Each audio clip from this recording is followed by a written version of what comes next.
Good afternoon. Happy Monday. Happy President's Day. Happy day 352. Happy President's Day again. Let's go through the numbers today. We have a number of announcements. Overall statewide positivity 3.53. Good news. Statewide deaths 103. Terrible news. They're in our thoughts and prayers. Statewide hospitalizations 6,600. That's good news. Statewide ICU down 15. Intubations down 6. Good news. Good news overall. The positivity post-holiday increase has continued to decrease. Congratulations to New Yorkers. We went from 7.9 down to 3.7. That is very good news. Hospitalizations are down. Hospitalized percentages, 0.04 is the high, Long Island, New York City. Hospitalization, positivity, Long Island, 4.6. Second, Mid-Hudson, 4.5. Long Island has been a problem for a number of weeks. It continues to be a problem. And in New York City, it's the Bronx, 6.1. That is a continuation. We opened Yankee Stadium in the Bronx, but that is a problem. Manhattan is down to 2.7.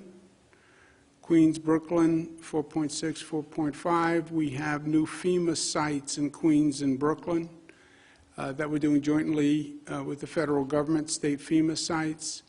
Those are going to be very large mass vaccination sites. And Staten Island is below Queens and Brooklyn, so that's good news. Variants of interest. This goes in the new dictionary of new COVID terms. And we've been watching these. There is a patient in New York City who has tested positive for the South African variant. The South African variant is the variant that they're watching most closely. The UK variant is very transmissible, but the UK, South African variant, they worry about how lethal it is and how it relates to the vaccine. But, and this is an important but, the patient was transferred from Connecticut directly to a New York City hospital. It was not a New York resident. It was a person in Connecticut who was transferred to a New York City hospital for a procedure. We have no evidence of any spread in New York State to date. Let's talk vaccinations. 3,000,002. 2,000,001 first doses, 1,000,000 second doses. Over 1 million New Yorkers now have received doses 1 and 2, which is great news. There's been a lot of confusion about the vaccinations, and I understand that. Buffalo News wrote an editorial asking questions, which frankly are commonly asked questions. I've received them a number of times. So I just want to make sure people understand what's happening with the vaccinations. The Trump administration had said they were increasing eligibility and they were going to increase the supply of the vaccines. States increased eligibility. What happens is the Trump administration did not increase the supply. Biden administration comes in, basically the cupboards were bare of enough dosages. The Biden administration, a very short period of time, went back, secured more dosages. They're now talking about getting 600 by the end of July. 600 would do 300 million Americans twice, so the nation would be fully vaccinated. But there are more people eligible nationwide than there are now doses available. Federal government, as I mentioned, increased the eligibility, but never increased the supply. So now New York State, you have 10 million people eligible, 300,000 doses per week. 300,000 people chasing the doses. 10 million people chasing 300,000 doses. How does the federal government allocate doses? The federal government allocates to states based on the population of the state. Population of New York, population of California, you get an allocation based on your population. State allocates to counties, regions, by the population that is eligible for the vaccine, 1A, 1B, comorbidities, etc. The federal government set up multiple distribution points when the program first started. Local governments also wanted to be in a position to distribute themselves. This is now the distribution system that we have in place. Federal governments give directly to pharmacies, an allocation that goes directly to pharmacies. Federal government has an allocation to pharmacies for nursing homes, which is called the Federal Nursing Home Program. Federal government gives directly to what's called federally qualified health centers, community-based centers, directly from the federal government. Federal government then gives to the state for FEMA-operated joint venture sites. We now have one in Queens and Brooklyn. We're working for others upstate. But that's feds directly to those joint sites. Federal government then allocates to states separate from all of that. The state then also allocates to pharmacies. The state also allocates to federally qualified health centers.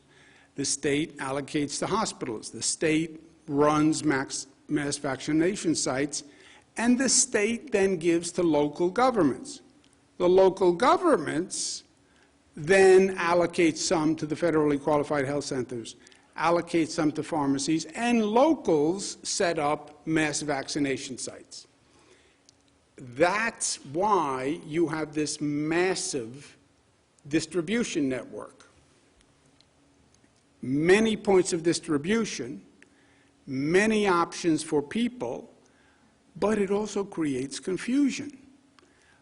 Let me have one site where I can go and find out where I can get a vaccine in Buffalo. That's not how the system was set up from day one. That's what creates the confusion. And if I could figure out how to get this slide to advance, that would be good. When does this end? Because the system is set up the way it is, it's not really going to end until you have increased dosages. When you have increased dosages, that extensive distribution network will wind up being a positive and not a negative. Because then you'll have multiple pharmacies getting allocations from multiple sources, multiple mass vaccination sites. But there is a downside to coordination in the meantime. Again, with the additional purchase of the vaccinations from the federal government, June, May, you should see the situation flip where all those distribution points will make it easier for the consumer. But right now, yes, there are multiple distribution points. County runs a site, state runs a site, city runs a site, federal government gives to pharmacies, etc. The NGA, National Government Association, I met with the president last week. We sent a letter today asking for more coordination and clarification of this distribution site. The letter basically said, when CDC does their reporting, please separate out all of these different distribution points so it's clearer for people. In other words, when we receive allocations from the federal government, we being the state. Some are for the first dose, some are for the second dose, some are for the nursing home program, and then you have the federal government sending to pharmacies and the federal government sending to federally qualified health centers. We need better coordination between the federal government and the state government, so we know what pharmacies they're sending to. We don't send to the same ones. Local government doesn't send to the same pharmacies, because some pharmacies do a better job than others. Some pharmacies are already getting a distribution. So if the federal government is sending to CVS, then I wouldn't send to CVS. So we're asking for coordination with the federal government in those regards. On COVID overall, follow the science, follow the data. My great graphic with the valve that nobody likes. The COVID numbers are down, so we adjust. We've opened indoor dining in New York City. We adjusted the curfew. Today we're going to talk about the MTA and increase in capacity there. And we have two special guests. We have Sarah Feinberg and Pat Foy from the MTA. And there they are. Smiling Pat Foy. Take off the mask so we can see the smile, Pat. There it is. There you go, Governor. Sarah Feinberg. Sarah. Good to see both of you. And we've been talking about increasing capacity in the MTA. The numbers are down. So let's start with Sarah Feinberg, and then we'll turn it over to Pat to tell us what the thinking is. Or do you want to go first, Pat? It's up to you. Governor, let me start, and then I'll turn it to Sarah. Governor, thanks for inviting us today. We're here today to update on two key issues, Governor. First is the safety and security of our system, and second is a phased reopening of the subways, coinciding with New York's gradual reopening from COVID-19. First, a word on the events this weekend. The crime spree that occurred and resulted in two people tragically losing their lives was horrifying and shocking. We grieve with the victims of these terrible crimes and their families. I want to personally assure every customer and every single employee of the MTA that your safety is our highest priority. That's why yesterday my colleague Sarah Feinberg, New York City Transit Interim President, and I sent a letter to Mayor de Blasio and Police Commissioner Shea requesting that an additional 1,000 NYPD officers be assigned to the Transit Bureau of the NYPD to patrol subways and buses. As you remember, the MTA began calling for additional police officers in the system well over a year ago. And it was the right call then, and it remains the right call now. Make no mistake, however, we also need more mental health resources from the city of New York dedicated to address the growing crisis facing the city so that those suffering have access to the critical services they need and deserve. We and our customers and our employees need the city to meet its obligations on both these fronts. Additionally, this additional infusion of police officers will be crucial as we were planning a phased reopening of the subways coinciding with the gradual reopening of the city of New York. We are seeing positive trends, as you just outlined, Governor, with the deployment of the vaccine, a drop in the infection rate, the resumption of indoor dining, extended hours for bars and restaurants, and the reopening of stadia and arenas. And today we are announcing the goal of beginning a phased reopening of the subway on Monday morning, February 22nd. As we all know, the subways have been closed overnight from 1 a.m. to 5 a.m. since May 6th. But under this plan's change, the subways will stay open until 2 a.m. and reopen at 4 a.m. At the same time, this 2-hour service suspension will allow us to continue our enhanced disinfecting regime, which has led the subways to be the cleanest they've ever been. We will never stop doing everything we can to protect riders and employees. And now I'll turn it over to Sarah Feinberg. Thanks, Pat. First, I just want to echo what you said and say my heart goes out to the victims of the crimes from the weekend and to their families. No one should ever be victimized in our system, and certainly no one should ever be victimized, and certainly not in our transit system. I want to thank the NYPD for their effective work over the weekend, which led to the apprehension of the individual they believe is responsible for the weekend acts of violence. Since joining the board, Governor Cuomo's invitation 2 years ago and becoming president of Transit 1 year ago, I've had to be focused on the issues of safety and security to a significant degree. On this issue of crime and those experiencing mental health illness, we started asking for additional resources nearly 2 years ago. By my count, myself and the chairman have asked the city for additional policing and mental health assistance in the subway system more than 30 times in the last 18 months. We've called for more uniformed officers. We've asked for them to be in stations and on trains. We've asked for them to assist us during the overnight shutdown, but also at other hours. I would point out that our understanding of the Transit Bureau's current staffing means that at current staffing levels, plus the additional 500 officers added by Commissioner Shea over the weekend, plus the additional 1,000 officers requested by us over the weekend, would bring the number of officers in the Transit Bureau to nearly 4,000. 4,000 officers is the number of officers we had in the system more than 2 decades ago prior to the NYPD Transit Police merger. Additional policing will not solve the mental health crisis or the fact that so many in the subway system are experiencing homelessness and therefore are more likely to be victimized. We have to put additional resources to these items as well. To that end, we've called on the city to expand the 311 system into the subway so people using the system, including our own employees, are better able to report those who are clearly experiencing a mental health crisis. We've also called for additional resources to house individuals who do not have other options or those who don't feel safe in the shelter system. Additionally, we've not just asked for more from the city, we've done more on our end as well.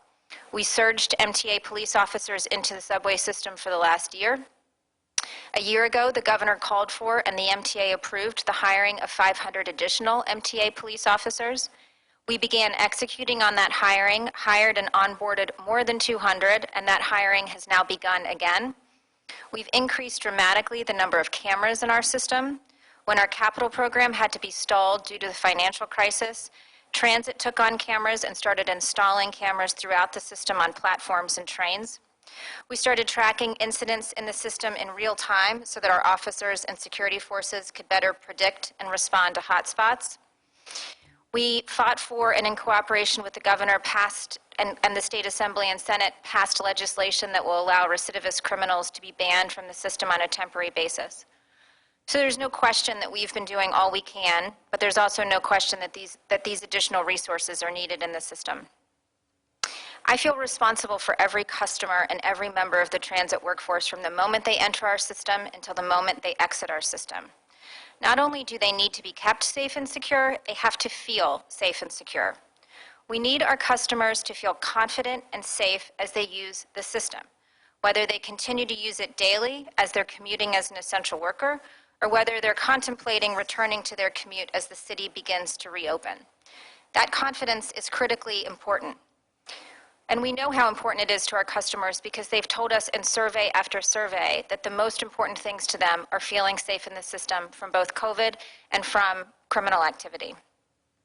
So we'll continue to work on all tracks, policing, mental health, and our all-of-the-above approach to cleaning. On our phased reopening of the subway system for overnight service, 1 year into the pandemic and 10 months into our overnight closure, New York is starting to look at a return to normalcy.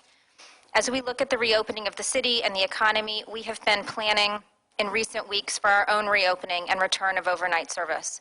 And we have determined that a shortened overnight closure is an appropriate step forward towards the return of around-the-clock service. To be clear, we will continue our cleaning regimen.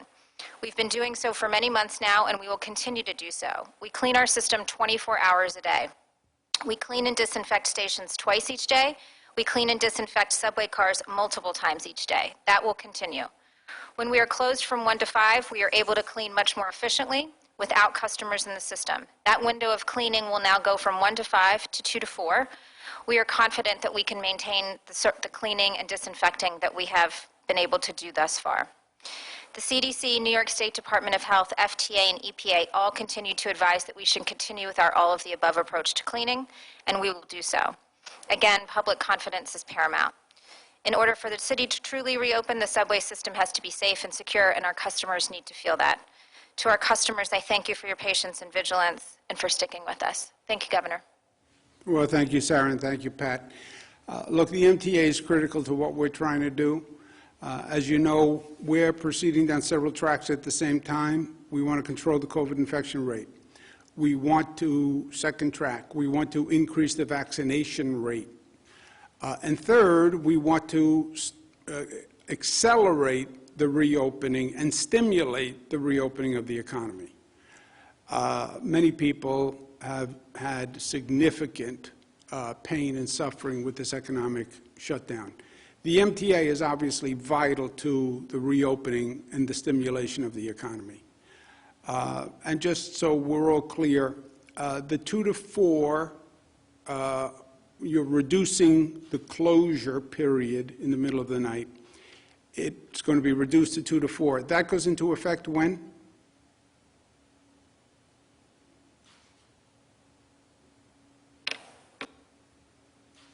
Yep. Do we have Pat's audio? I believe you said. Governor? There you are. Monday morning, February 22nd, Governor. Monday morning, February 22nd. Okay. You'll still be cleaning. Yes, sir. You'll still be cleaning the trains, which is very important. CDC says it. The health experts say it. The COVID virus is not transmitted as much as they originally suggested on surfaces, but it still can be transmitted on surfaces. And I think it's very important, Sarah said it, you want to be safe in the MTA system from crime and from COVID, and I think the cleanliness makes a very big deal. Also, when you're as old as I am, the trains have never been as clean as they are now. You know, silver linings. It is remarkable. I can't tell you how many people comment to me that you walk onto a train, you walk into a subway station, it looks different, it feels different. I think that goes a long way towards confidence. So kudos to you and to the entire team. And on crime, I can't agree more. When you said, Sarah, we would be at 4,000 would be a level which is going back probably 30 or so years. At 4,000. 4,000 was if the city gave you an additional 1,000 from where we are now, right? You would be, with the city giving 500 more police officers, we're at 3,000, not 4,000. If they honored your request for an additional 1,000 above the 500, then we would be at 4,000, and 4,000 is only where we were 30 years ago. Is that right? Did I get it right? That's right. So, you know, obviously, I defer to the NYPD on their own employee list. But our understanding of the Transit Bureau staffing at this point is that they're at about 2,500 officers. With the addition of the 500 over the weekend, that gets you to 3,000. With the additional 1,000 that we're asking for, would get you to about the level of officers that were in the system about 25 years ago, 1995. Well, look, crime is a problem in the MTA. Crime is a problem in New York City generally. Crime is a problem across the nation, predominantly in urban areas. But if we're going to get the economy back, we have to address this problem. You know, people don't talk about public safety in terms of economic development, but it is the #1 issue. If businesses don't feel safe, if people don't feel safe, if your riders don't feel safe, they're not going to go to a restaurant. I don't care how many, what we do with curfew, what we do with occupancy. If you don't feel safe, you're not going to get on the subway and go to the restaurant. So that is a major concern in many areas. Just please make sure you relay to everyone, to all the workers, TWU. You guys have done a masterful job all through this. I remember Pat got sick early on, but you kept the system running. The system has to run. That's how essential workers get to work. And you really did a masterful job. And I want to thank you all very much on behalf of the people of the state. So thank you. And I'll see you soon. Thank you very much for being with us. Thank you, Pat. Thank you, Sarah. Thank you, Governor. Thank you, Governor. Thank you. Okay, as I mentioned, public safety is a top priority. You want to talk about reopening the economy, you have to talk about public safety. We mandated last year, after the George Floyd killing, every locality has to come up with a new public safety plan. It'll be different in different parts of the state, but we have 500 jurisdictions that have police departments. And I get the tension between the community and the police department. And there is no easy answer, and there is no one-size-fits-all. But you can't ignore the tension. Ignoring a problem will never solve the problem. That is true in life, and that is true in society, and that is true in government. So put people at the table, let them vent their issues, and they will vent, but then let's come to a collaborative and a consensus, and let's move on. Many local governments are doing a great job. And again, this is a nationwide problem, but it's New York's mandate to lead the way, and many local governments are doing a great job. I applaud the New York City Council for putting out a set of proposals. I think that's a positive step forward, but you now have to come to an agreement and get a bill signed, and that's by April 1. And April 1, tick, tick, tick, tick, tick, tick, 45 days to complete. We're also going to be sending amendments to our state budget, which is also due April 1. We have had conversations about legalizing recreational marijuana. We don't have an agreement yet, but I believe we're making progress. I'm sending an amended bill. Legalizing recreational marijuana is something we've tried to do for several years. It is overdue, in my opinion. You have people who are incarcerated for crimes that, frankly, they shouldn't have a record on. We also need the revenue from legalizing recreational cannabis. It is a controversial topic. It's a controversial and a difficult vote. I get it. I believe if we don't have it done by the budget, we're not going to get it done. And I think it would be a failing if we don't get it done this year, and I think that would be a mistake. So we're sending up a new bill that reflects the conversations we've had, but I'm hopeful that we can come to an agreement and we can get it done. But I believe, because I've seen this movie before, if we don't get it done by April 1, we won't get it done. And again, that's 45 days. 45 days sounds like a long period of time. In government, 45 days is a blink of an eye. On my emergency powers, first, emergency powers have nothing to do with nursing homes. I have taken hundreds of actions. The legislature can reverse any action that I take, not even by a bill, just by passing 50% of the Assembly and the Senate.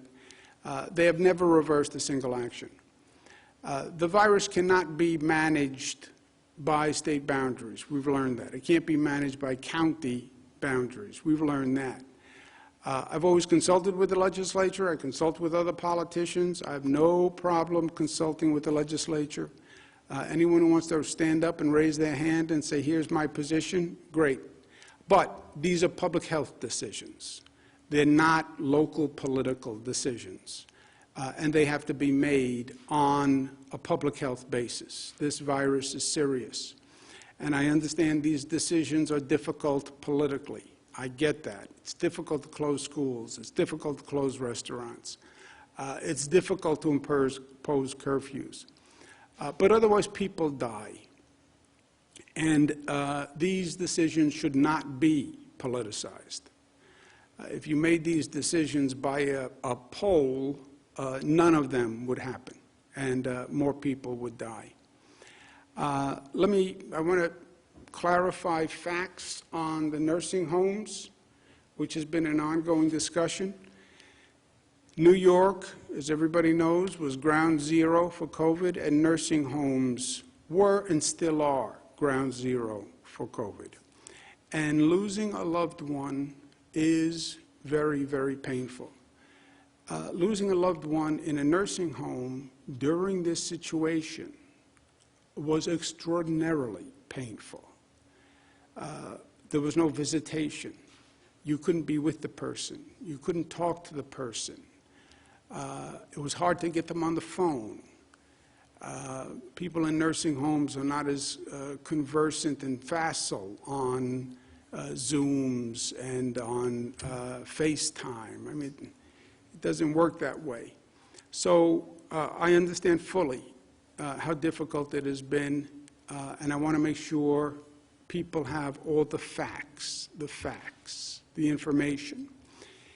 This past year, there is a toxic political environment, and everything gets politicized, and there's political spin, and then there are facts. Two very different things. And I just want to make sure people have facts. Last August, Department of Justice sent a letter to Democratic governors, 4 of them, New York, New Jersey, Michigan, Pennsylvania, asking for information on public nursing homes. New York State Legislature also sent a letter asking for information on nursing homes. We paused the state legislators' request while we were finishing the DOJ request. We told both houses, the Assembly and the Senate, that we had DOJ requests for information and we were prioritizing that. We did give the DOJ request precedence, and we told both houses that. The August request we replied to fully. Separately, DOH got a DOJ letter signed by Jeffrey Clark, the attorney, in October, which we learned about from the New York Post. We didn't even get the letter. Post called and told us about a letter. And that requests information on an investigation on private nursing homes. And we have been voluntarily producing information for that on a rolling basis as recently as January 8th, as offered by DOJ, the rolling basis production. Second, we paused the state legislature's request. We paused the state legislature's request.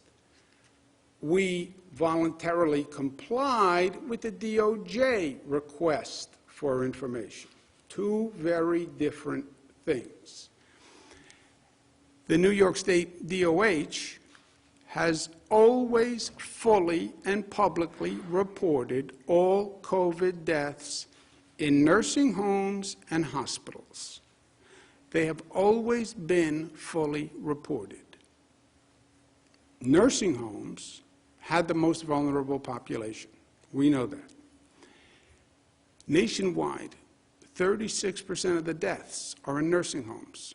You know what percent of the population are people in nursing homes? 1%. 1% had 36% of the deaths.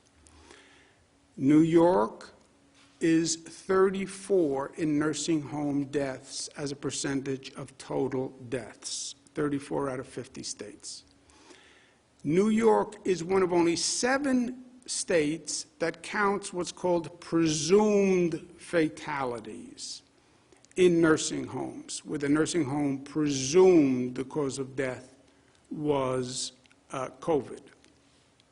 To give you an example, New York State, 13,000 nursing home related deaths. That's 30% of total deaths. Pennsylvania had 11,900. That's 52% of their total deaths were in nursing homes.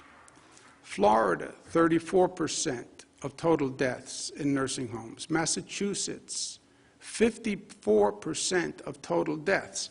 If you look at the entire country and you look at the percentage of deaths in nursing homes, New York is number 34. You have some states that up to 73% of the people who died in nursing homes.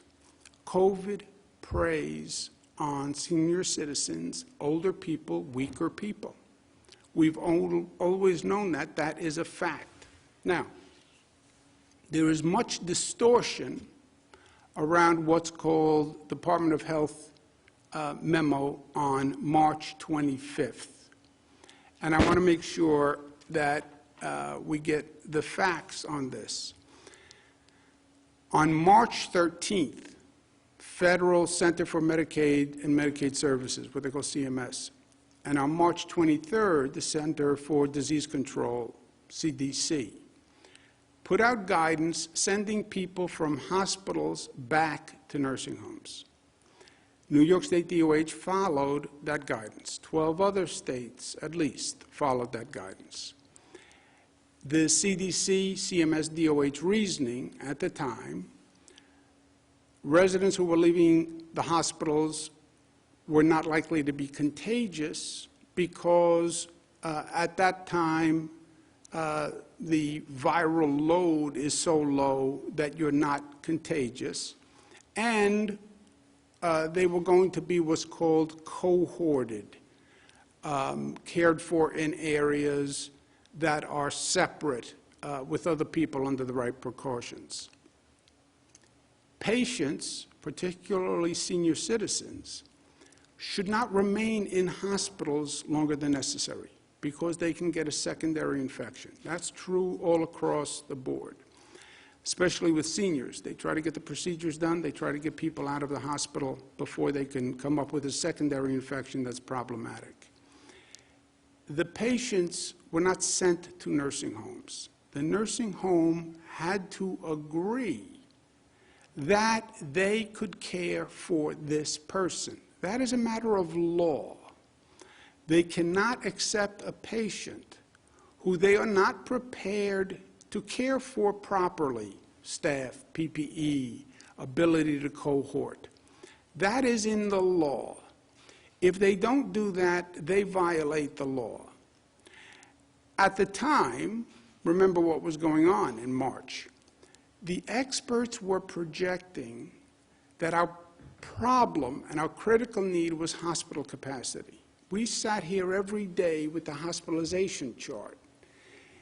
We were looking at up to 140,000 people hospitalized. We have less than 50,000 hospital beds. That is the calamity. Remember, March 25th, that's right when the New York City Health and Hospitals Elmhurst Hospital collapsed. It was national news. I remember it like yesterday.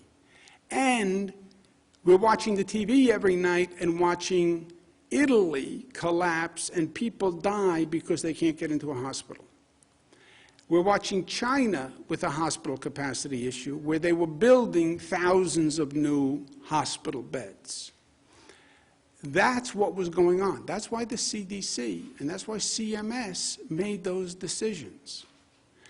And at the time, CDC, CMS, there were White House task forces, there were daily briefings. Everyone was focused on this issue. This was not a little issue. All the best minds were looking at it. Fact, of the 613 nursing homes, we have 613 nursing homes in the state. 365 received a person from a hospital. Of the 365 that received a person from this March 25th guidance, which was then superseded in May, 98% of those 365 already had COVID in their facility. COVID did not get into the nursing homes by people coming from hospitals. COVID got into the nursing homes by staff walking into the nursing home when we didn't even know we had COVID. Staff walking into a nursing home even though they were asymptomatic because the national experts all told us you could only spread COVID if you had symptoms. And they were wrong. COVID may have been brought into a nursing home because visitors brought it in and didn't know they were contagious because the guidance was you can only be contagious if you have symptoms, if you're sneezing, if you're coughing. That turned out to be wrong. That's how COVID got into the nursing homes. 98% of the people who took a person back from a hospital who was probably no longer contagious already had it in the facility. And they signed and agreed that they could handle it because they already had people who were COVID in the nursing home. If you look at the rate of death before the March 25th order and after the order was rescinded, the rate of death is the same. By the way, if you look at the rate of death in the nursing homes, in the spring overall, and in the second surge, the winter-fall surge, the rate of death is the same. These decisions are not political decisions. They're all made on the best information the medical professionals have at the time. And in New York, we talk to the best experts on the globe. And I've said to the people of the state many times, nobody's been here before. Nobody knows for sure. COVID is new. They're all giving you their best advice at the time. And these are really quality people. Dr. Osterholm, Dr. Fauci, all the main institutes that were giving advice to the nation. We had people come from the World Health Organization who dealt with China, who came to Albany, literally, to advise us. We're blessed to have Dr. Howard Zucker as our health commissioner. He's trained at Harvard, UPenn, Johns Hopkins, served at HHS, WHO, NIH. He teaches at Columbia and Yale University. If we had to pay him what he was worth, we couldn't afford it. And he gave his best advice on the information that he had at the time. I would trust Dr. Zucker with my mother's care. That's why I trust him with your mother's care. I wouldn't have anyone as the health commissioner who I wouldn't trust with my mother. And that's why I trust him with your mother.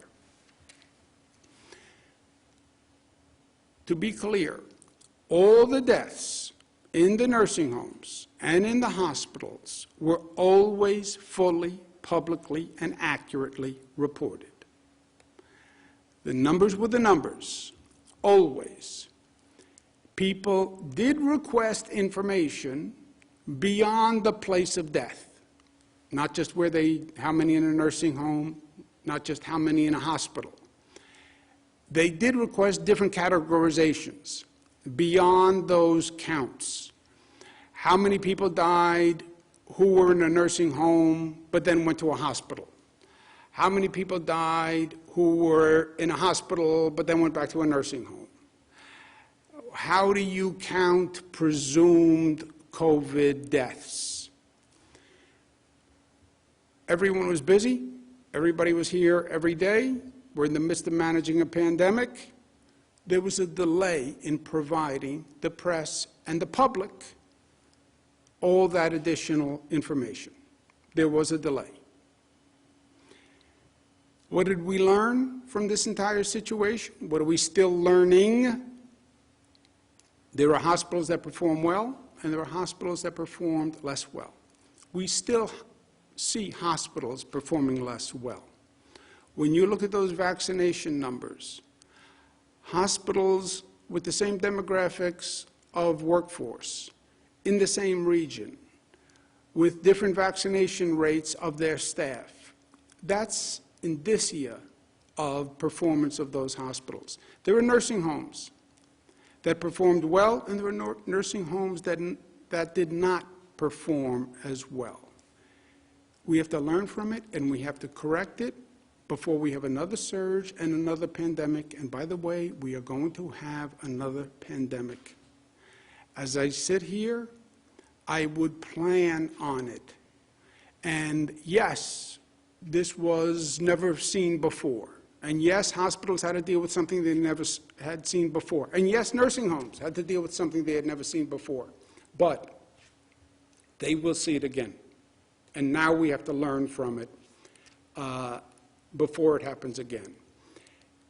Our focus, I believe, is going to be on the for-profit nursing homes. Hospitals, low-performing hospitals, but also in the for-profit nursing homes. I have long believed that there's a tension in a for-profit nursing home because those institutions are trying to make money. If you're trying to make profit, it's too easy to sacrifice patient care. Everything becomes one or the other. Do you want to hire more staff, or do you want to make more profit? Do you want to buy more PPE and stockpile more PPE, or do you want to make more profit? Do you want to buy new equipment, new beds, new sheets, new furniture, invest in the facility, or do you want to make more profit?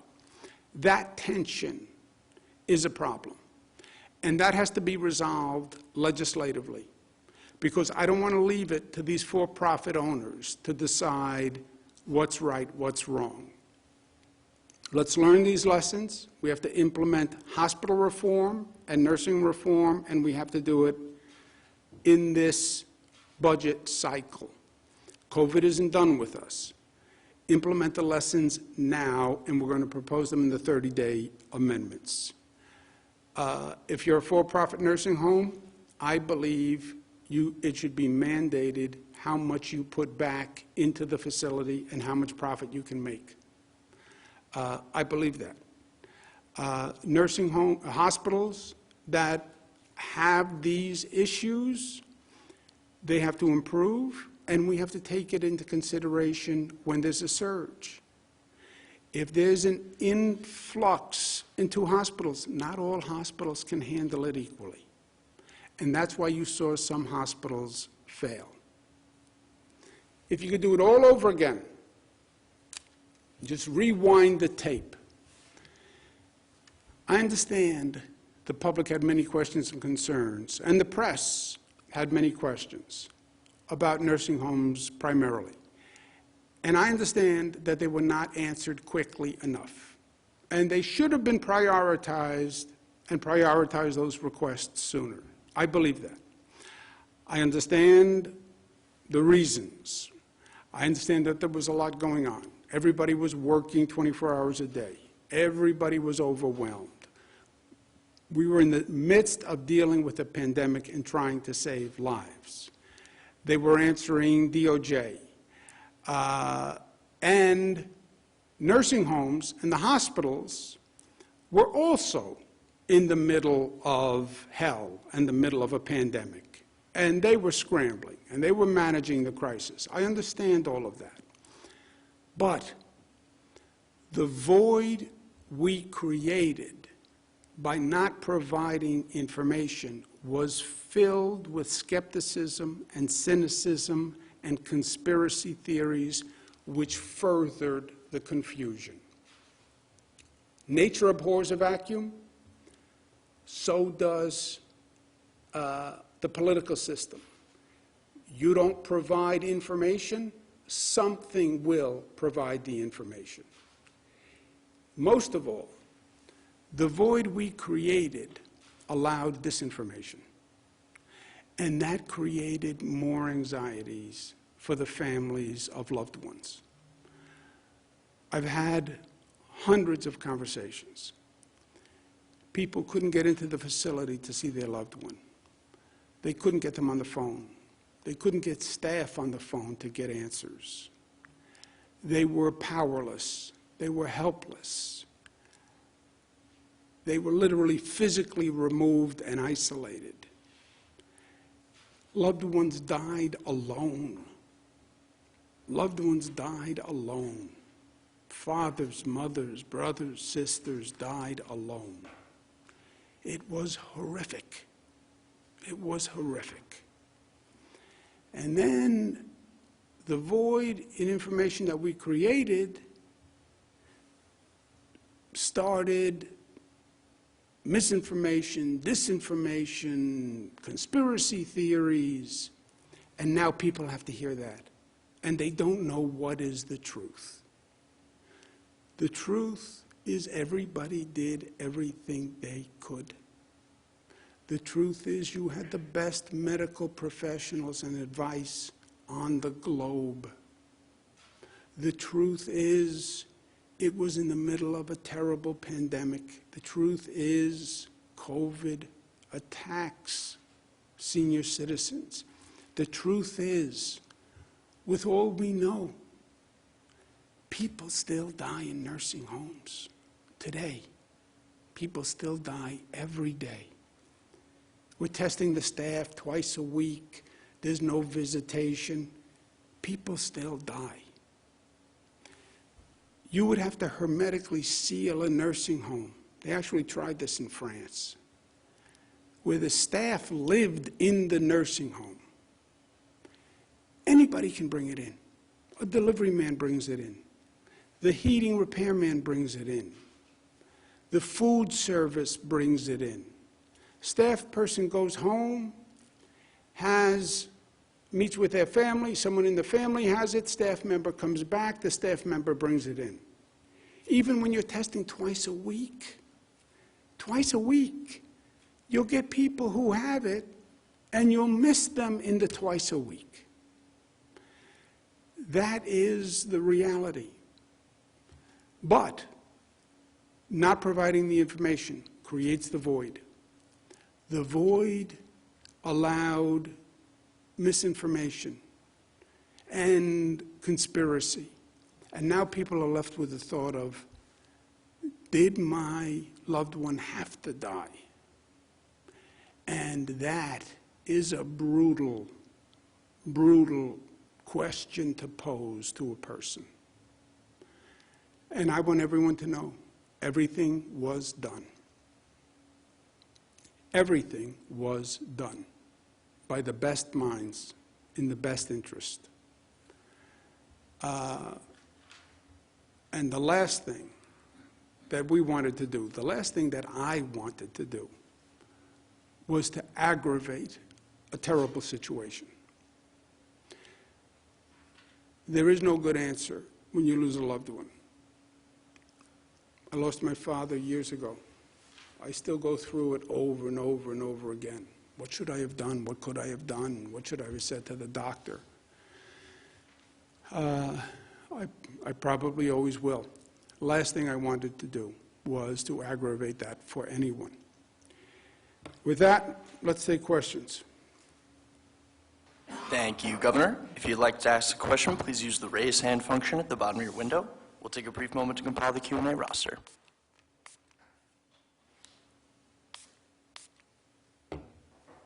Governor, your first question comes from Steve Burns at WCBS 880. Steve, your line is now open. Please unmute your microphone.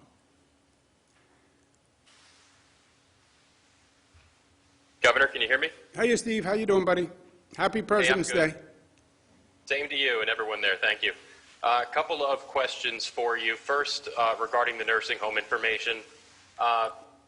Given that the explanation has been that there was the DOJ request that had to be handled first, the legislature, I've seen a few tweets from some lawmakers saying, basically, why didn't DOH inform the legislature that they had this DOJ request and that they couldn't handle the lawmakers' request at the same time? Secondly, on subways, I know the MTA's request for an additional 1,000 officers also coincides with this police reform initiative, and I'm sure a lot of those initiatives will have to do with mental health, police responding to mental health situations. Do you feel like it's the right move to send another 1,000 officers into the MTA system to primarily deal with people having mental health problems? Yeah, Steve, good question. Two questions. First one, both houses were told. State legislators are wrong. Both houses were told that we had the DOJ request and we were going to give precedent to a DOJ request. They were both told. And yes, we gave the Department of Justice request precedence over the state legislator's request. True. Federal government took precedence over the state legislators' requests. I know there are state legislators, I've spoken to them, they said, well, we're just as important as the Department of Justice. I understand their point of view. We gave precedence to the Department of Justice, we told the Assembly that, we told the Senate that. And that's what we did. And we're also in the midst of managing a pandemic, and Dr. Zucker's here every day, and Dr. Zucker's here every night at midnight, and Dr. Zucker's dealing with the hospitals, et cetera. But yes, we prioritized DOJ over the state legislature, and that's what they focused on.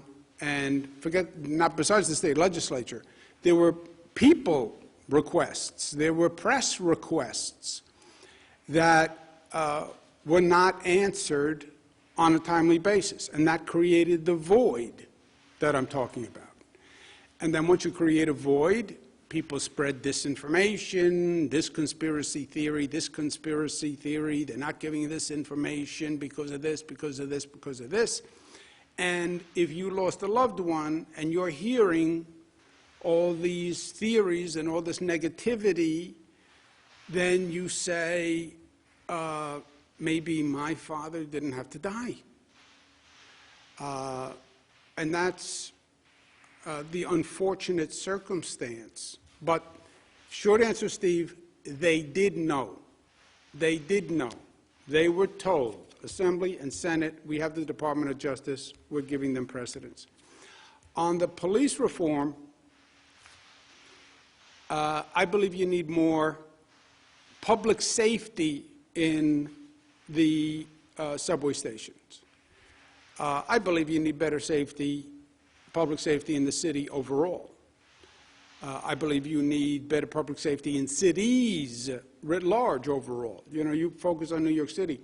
We've had situations in Rochester where a 9-year-old girl was pepper sprayed. You have situations in Buffalo where they knocked a protester to the ground. He hit his head. He has ongoing damage. It was on videotape. It was brutal. You have public safety issues nationwide, George Floyd. All I'm saying to New York City is, you figure it out. You figure it out. You have community tension where they don't trust the police.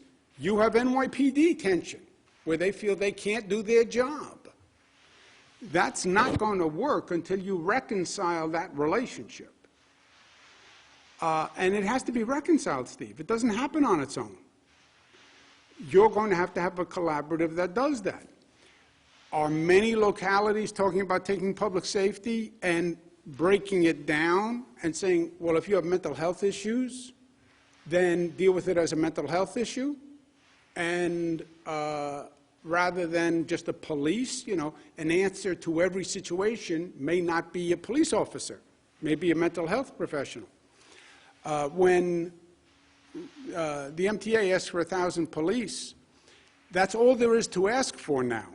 If they come up with a new public safety plan and they say, look, we're going to have mental health experts and they're going to deploy to mental health related complaints, fine. Then that sounds right and that sounds sound. And if they come up with a different public safety strategy, then fine. Fit that to the subway station. But right now, all you have are police. There are no mental health experts to request, right? But if they develop that in the plan, I'm sure the MTA will say, fine, just send me people who are responsive to the problem. Real quick on the nursing home data, was there not the capacity in DOH to fulfill both the DOJ request and the legislature's request at the same time? They focused on the DOJ request. You know, Steve, they were dealing with everything at the time. Remember, when you wake up in the morning, job one for the past year has been dealing with the crisis of the moment, right? Dealing with whatever the issue is. Today it's variance of interest. Today it's sorting out the vaccination system. Every day it has been something.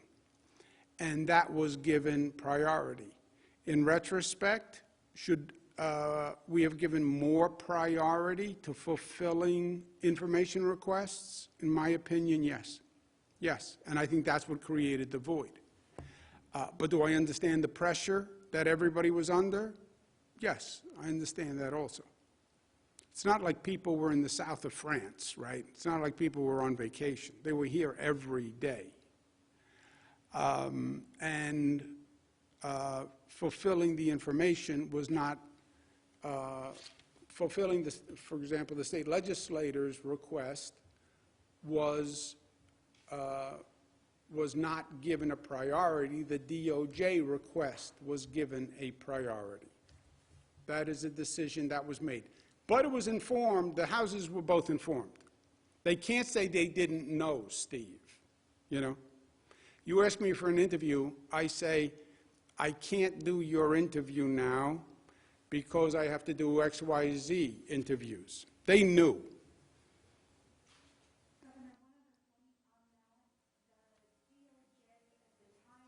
Governor, next up we have David Evans from WABC TV. David, your line is now open. Please unmute your microphone.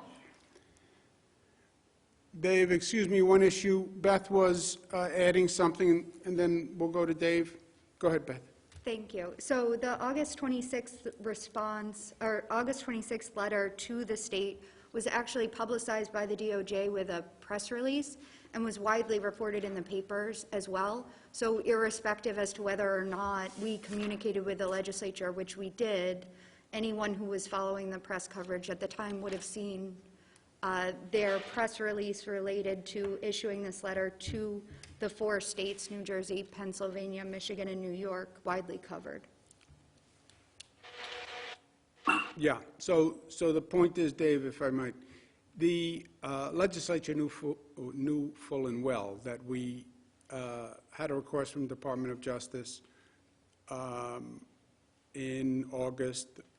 It was in the press that we received it in August. It was in the press that we received the second one in October. We literally read about it in the paper ourselves. And they knew, because they were told, that was getting precedence over dealing with the state legislative request, but that we would get to the state request, but we needed to focus first on the DOJ request. Dave Evans. Hey, Governor, can you hear me? I can hear you. Hey, I got my vaccine this morning, so I can thank you for that. But I wanted to, for just a second, turn back to the nursing home for a second. So what you're saying is all of these calls for investigations from the Department of Justice, what both Republicans and Democrats in Albany are asking for, you see this as toxic political payback.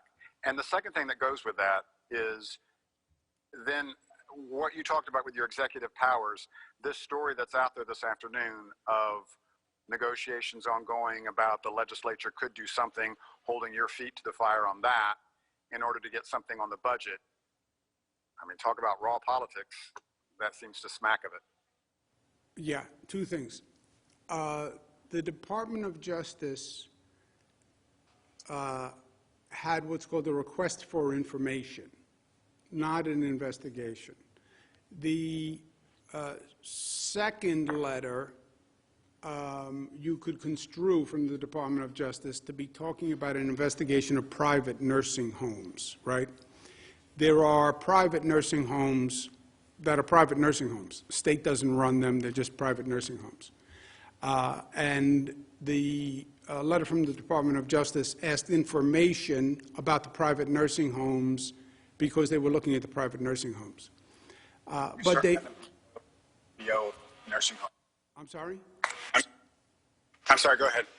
So, but my point is, we then didn't respond to the New York State Legislature's request because we were, and we told them, we're going to deal with the Department of Justice first. Also, by the way, because we were dealing with managing the pandemic, right? Everything takes time. And we were dealing with managing the pandemic, but we told the state legislature we would get to their request. They come back into session in January, this past January. we said we would get to their request. You cannot, Dave, raw politics is one thing. This is New York. We thrive on raw politics, right? You can't use, legally, you can't use an investigation to leverage a person in another matter. You can't use a subpoena or the threat of a subpoena or the threat of an investigation to leverage a person to do something else. That's illegal. That's just illegal. It's illegal for anyone to do it. As a lawyer, you get debarred for doing that. But that's a crime. That's not raw politics.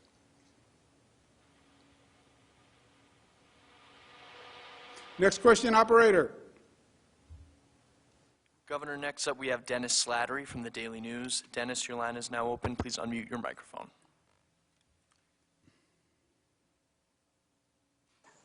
Dennis Slattery. Yep, Governor, can you hear me? Yes, sir. All right, great. I have two questions. Just going back to the DOJ request. It was not initially a probe, it was a request for information, but the initial one from August was a very narrow scope, only asking about state-run facilities. I'm just curious when you informed the legislative leaders about your response to that and how that would slow down your responding to the state legislators' questions that were posed earlier that month. The first request was for public nursing homes. The second request was private nursing homes. We told the legislature we had the request. We told them we gave that request precedence.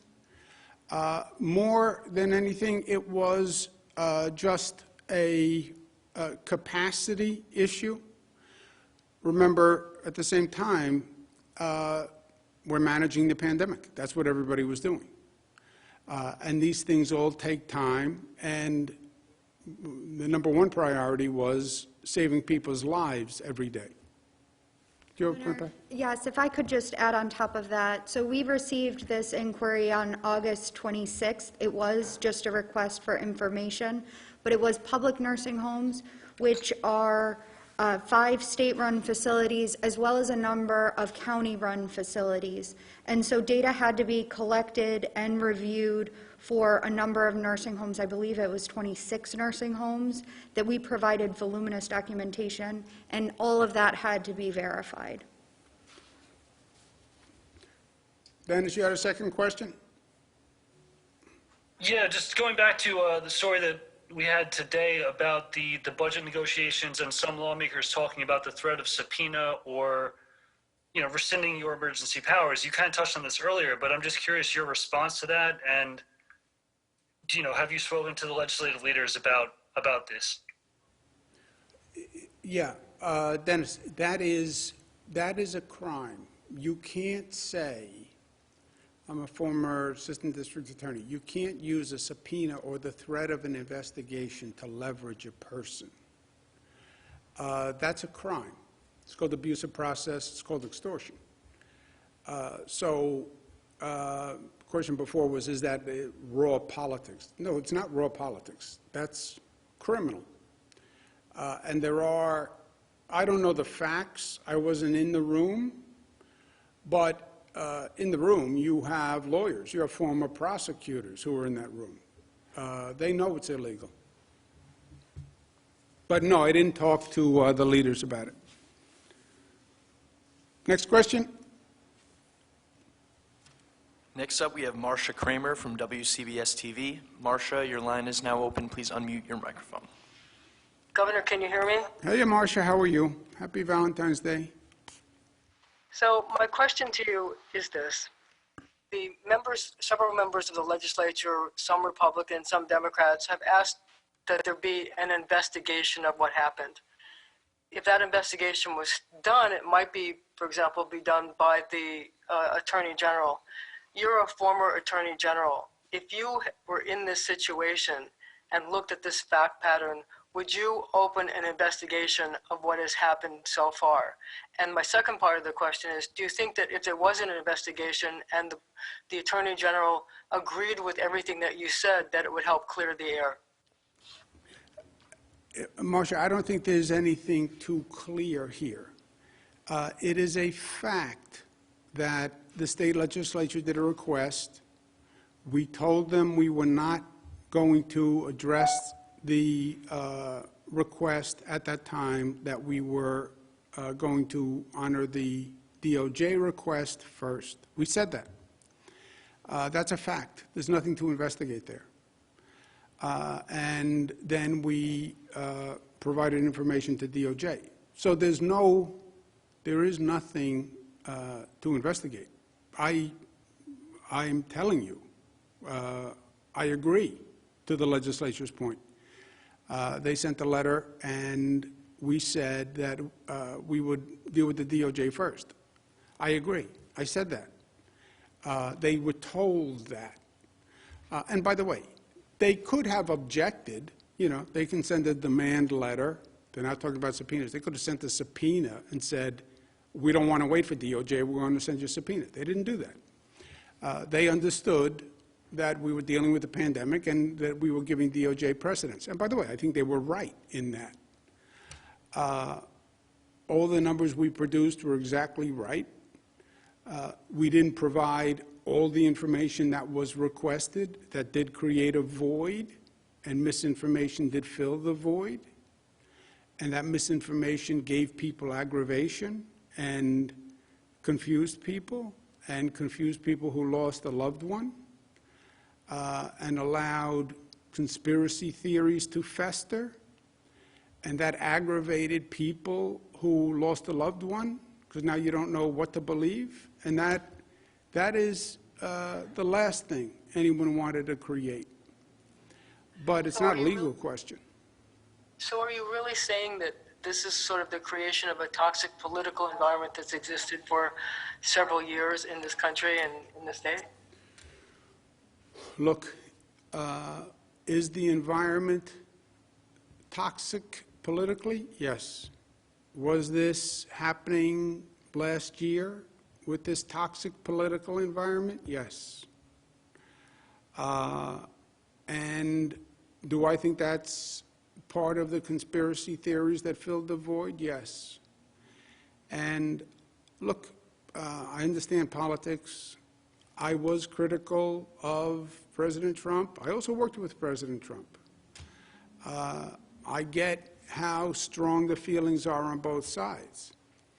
But when you're talking about loved ones dying in nursing homes, when you come up with conspiracy theories or there's disinformation, then the worst thing you can say to somebody who lost a loved one is, maybe it didn't have to be. Maybe there was a government issue.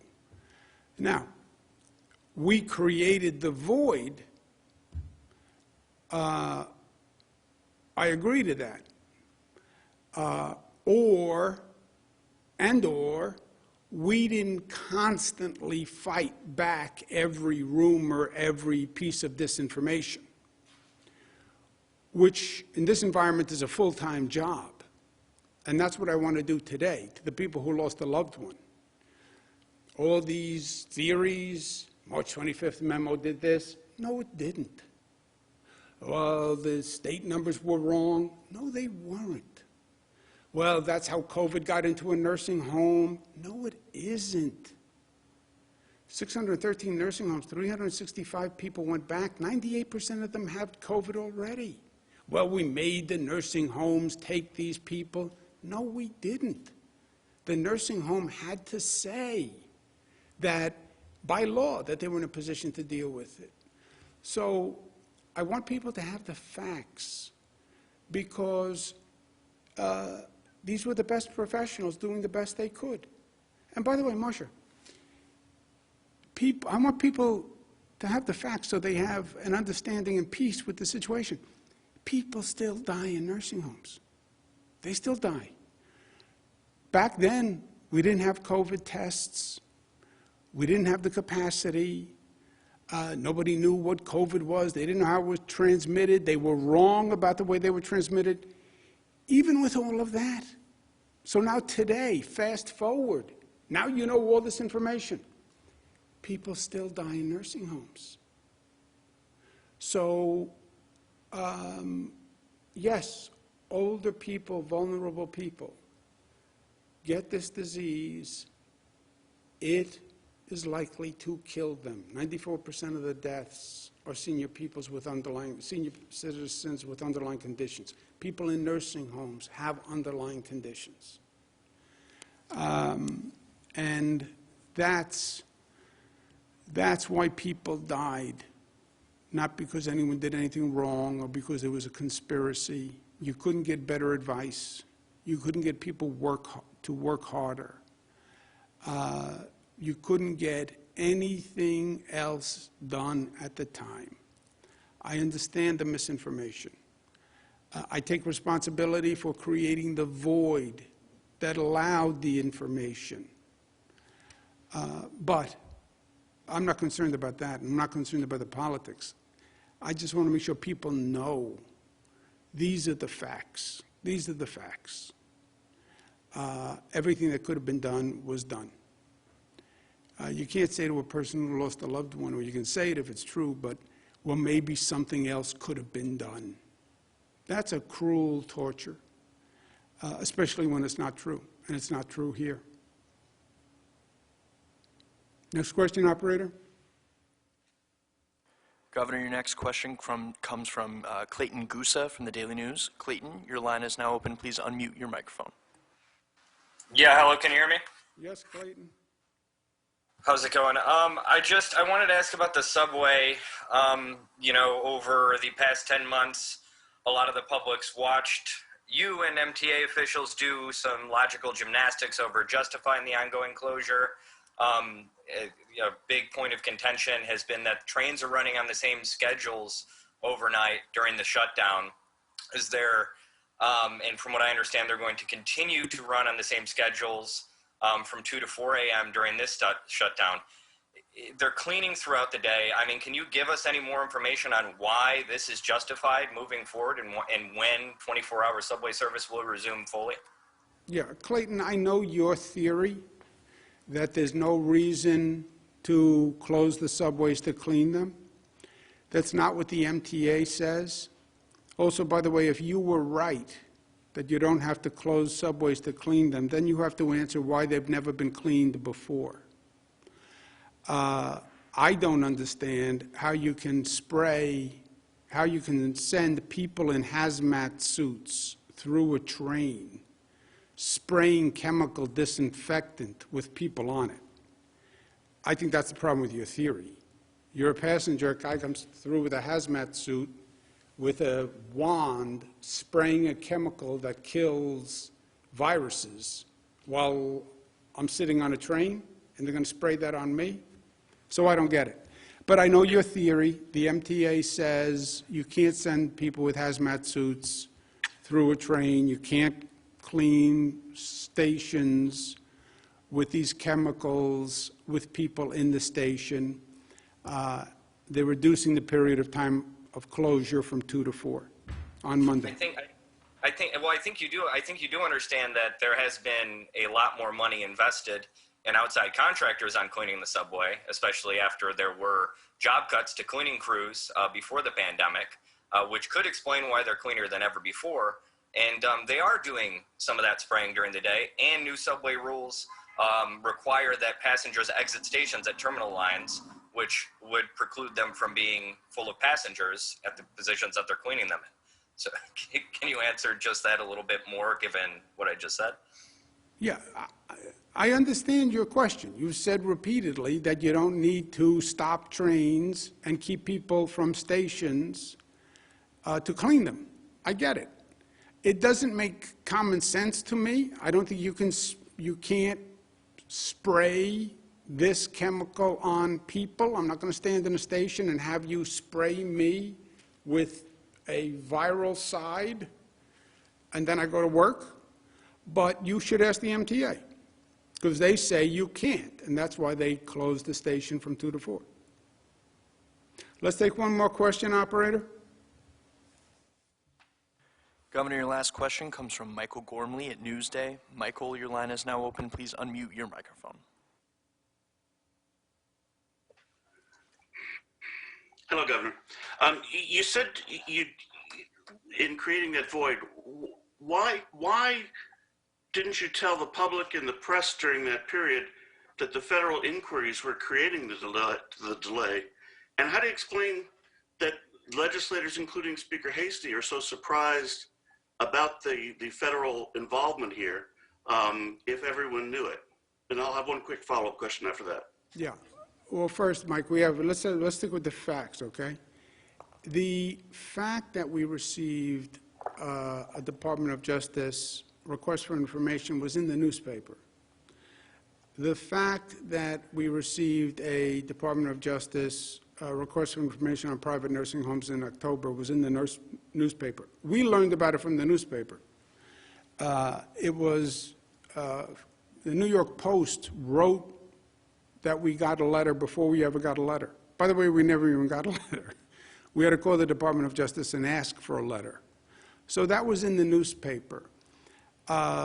The staff of the Assembly and the Senate were told that, not just that we were responding to DOJ, because that was in the newspaper, but that we couldn't respond to the state legislative request, or we wouldn't respond to the state legislative request because we were dealing with the DOJ request. The staff was told that. Who the staff told on their staff, I don't know.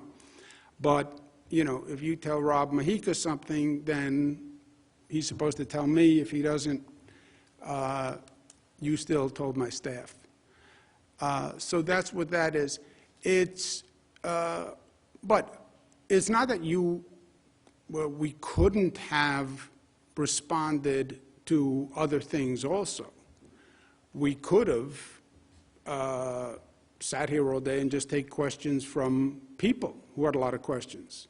We could have spent more time answering press inquiries who had questions. That's all true. And in retrospect, I'm saying we should have done a better job providing more public information.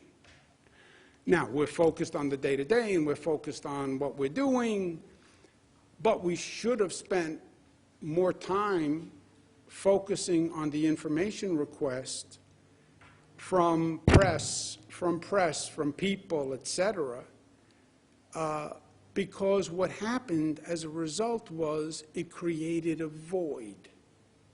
And when you create a void in this world at this time, Mike, something's going to fill that void.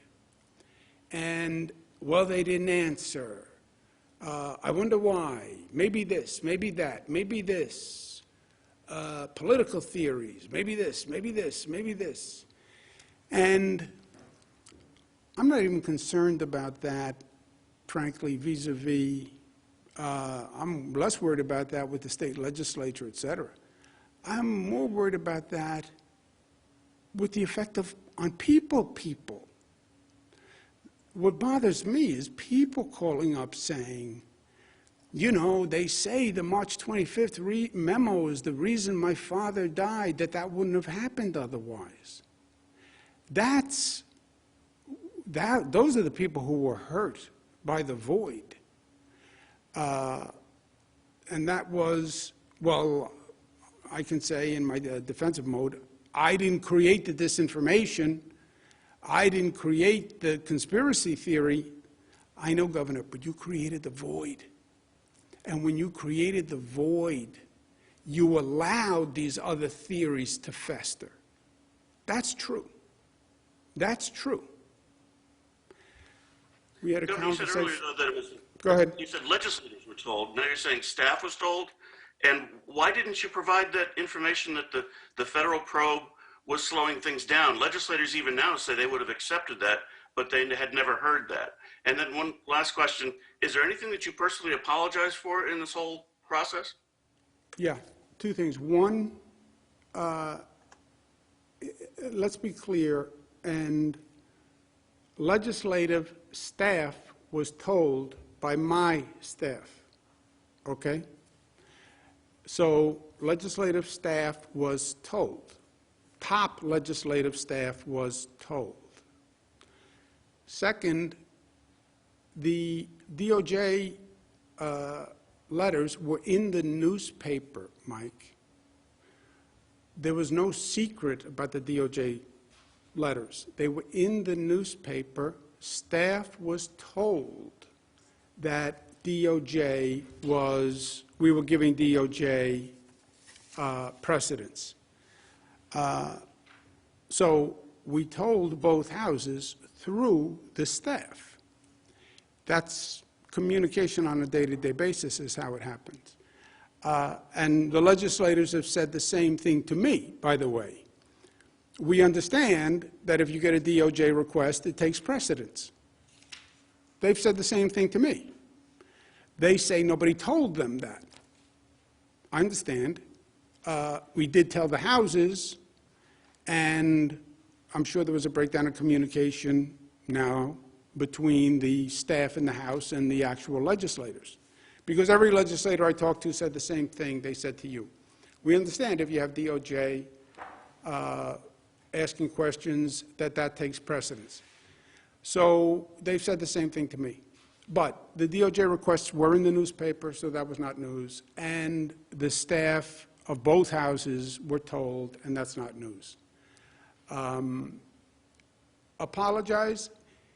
Look, I have said repeatedly, we made a mistake in creating the void. We made a mistake in creating the void. When we didn't provide information, it allowed press, people, cynics, politicians to fill the void.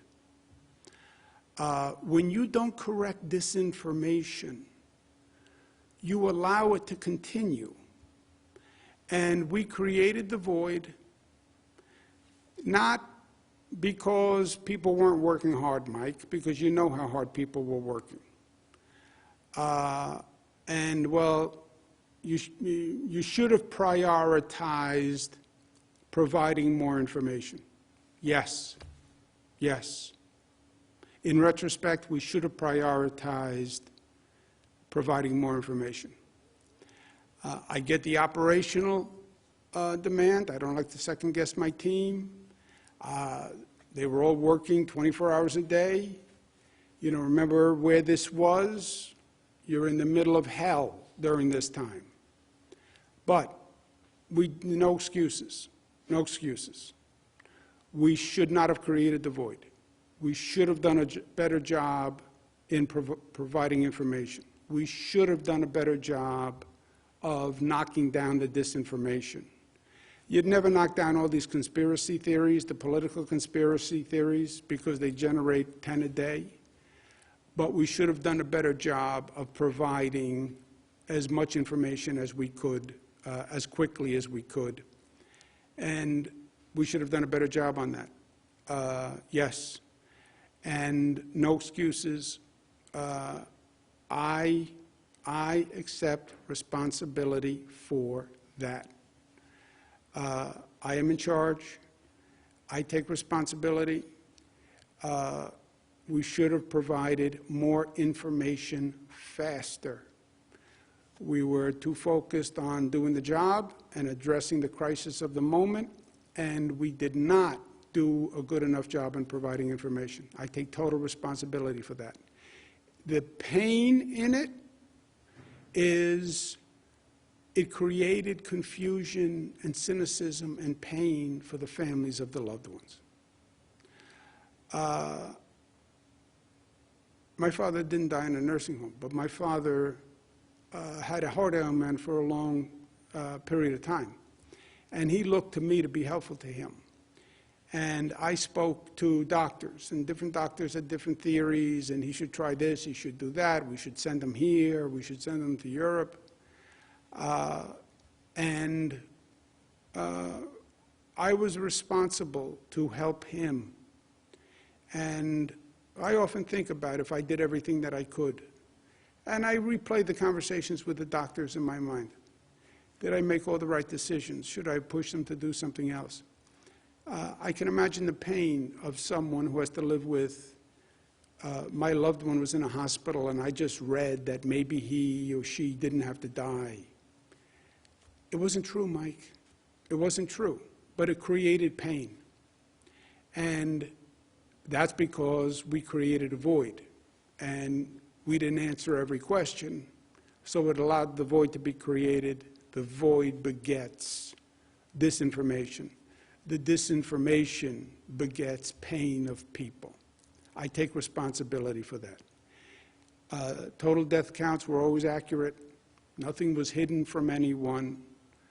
But we did create the void, and that created pain. And I feel very badly about that. Okay, thank you all very much.